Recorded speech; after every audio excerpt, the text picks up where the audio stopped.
예수님, 연희동 성당 청년 여러분 안녕하세요. 오늘은 성 김대건 안드레아와 성 정하상 바오로와 동료 순교자 대축일입니다.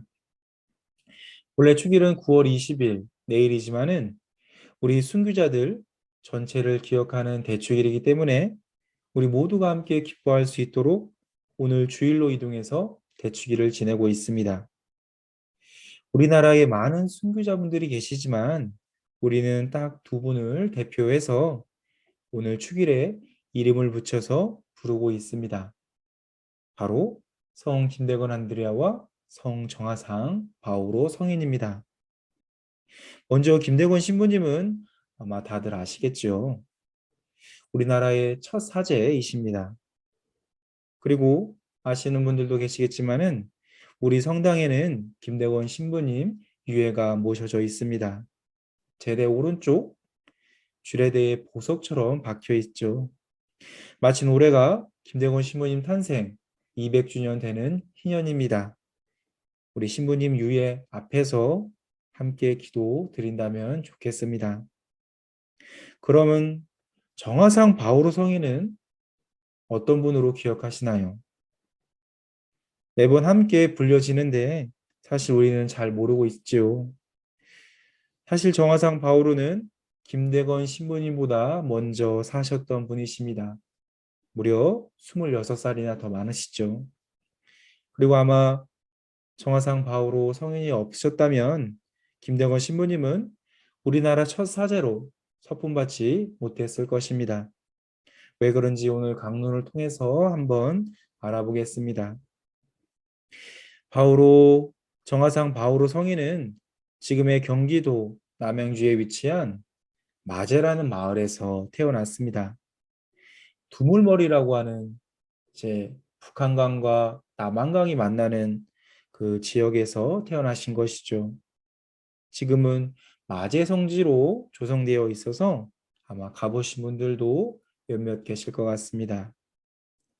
정하상 바오로 성인의 아버지는 정약종 아우구스티노 성인, 어머니는 유소사 세실리아 성인입니다. 신앙인의 집안에서 태어나셨죠. 하지만 그 집안은 보통이 아니셨습니다. 유명한 양반 가문이었죠. 그의 작은아버지가 바로 우리가 잘 알고 있는 지금 사진에서 볼 수 있는 실학자 정약용 요한입니다. 하지만 1801년 신유박해라는 큰 박해가 일어나지요. 그때 정하상의 아버지는 순교로 생을 마감하십니다. 그 가문 또한 쑥대밭이 되었죠. 그로 인해 정하상은 어머니와 형 누이들과 함께 숙부인 정약용의 집에 머물러 살게 됩니다. 그때 정하상 바오로는 6살이었고 매우 어려운 시기였습니다. 하지만 숙부인 정약용과 어머니 유 세실리아의 신앙 교육을 잘 받아가며 훌륭한 어른으로 성장했다고 합니다. 그리고 20살이 되었을 때 정하상은 서울로 올라가게 됩니다. 우리나라 천주 교회를 다시 일으키겠다는 큰 꿈을 안고 말이죠. 신주박해 때 많은 신앙인들이 죽고 숨어버렸지만 당시 남아있는 신자들에게는 여전히 하느님에 대한 굳은 믿음과 영원한 생명에 대한 희망이 존재했기 때문입니다. 그래서 정화상은 가장 먼저 이분들을 모셔와야겠다고 생각했습니다. 우리 신자들이 하느님에 대한 열정은 충만하나 미사도 드리지 못하고 성사도 볼 수 없으니 참으로 마음이 아프셨기 때문입니다. 네, 바로 성직자들을 모셔오려고 한 것입니다. 그래서 그는 20년 동안 북경을 9차례 그리고 조선과 중국의 국경지인 변문을 11차례나 오고 가고 로마에 계신 교황님과 북경에 있는 주교님께 편지를 보내면서 성직자를 모셔올 수 있도록 수많은 노력을 기울입니다. 그땐 지금처럼 교통이 좋았던 것도 아니죠. 걸어 다녀야만 했습니다. 또한 교황님과 주교님께 중국 주교님께 편지를 쓰기 위해서 다른 언어도 익혀야만 했습니다. 그러한 정화상의 피나는 노력의 결과로 교황청에서 공식적으로 우리나라를 하나의 정식 교회로 인정해 주었습니다. 당시에는 있는지 없는지도 몰랐을 조선이라는 작은 나라에 하느님을 진심으로 믿는 신앙인들이 있음을 인정하고 조선이라는 독립교구가 설정된 것입니다. 그리고 파리 외방 종교회라는 전통 깊은 선교 공동체에 우리나라 선교를 맡겨 성직자를 파견하도록 하셨습니다. 그래서 들어오신 분들이 중국인 사제 유방제 신부님을 비롯해서 여기 화면에서 보이는 앵베르 주교님, 모방 신부님, 샤스탕 신부님이 이때 함께 들어오게 됩니다. 아마 한 번쯤은 들어보셨을 이름입니다. 그리고 이 중 피에르 모방 신부님에 의해 김대건 신부님이 발탁되죠. 김대건 신부님은 상해로 유학을 가게 되고 신학생으로 교육을 받아서 서품까지 받게 됩니다.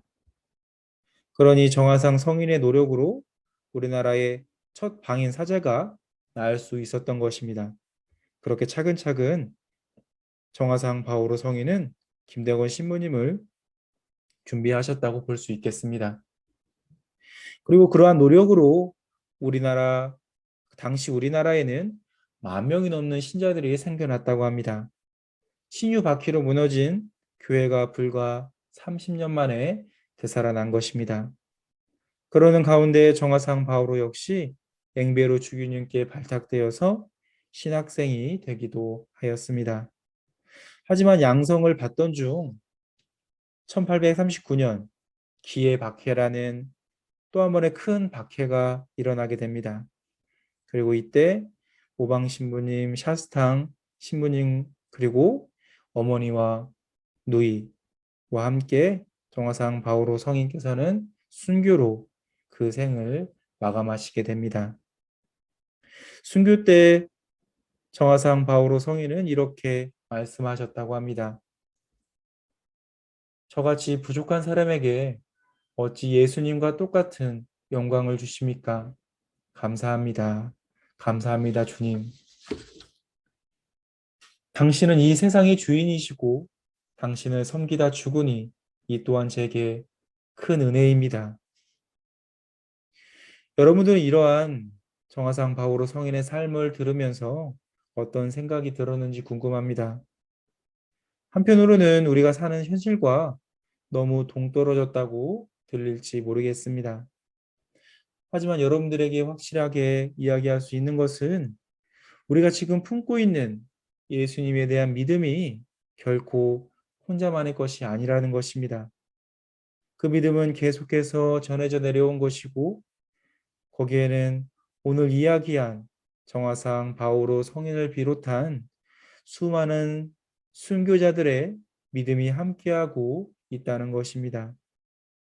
그렇기 때문에 우리는 그 믿음을 조금 더 소중히 여겼으면 좋겠습니다. 또한 순교자들의 믿음을 닮아가는 우리들이 되었으면 좋겠습니다. 오늘 예수님 말씀으로 마무리하고자 합니다. 사람이 온 세상을 얻고도 자기 자신을 잃거나 해치게 되면 무슨 소용이 있느냐? 누구든지 내 뒤를 따라오려면 자신을 버리고 제 십자가를 지고 나를 따라야 한다.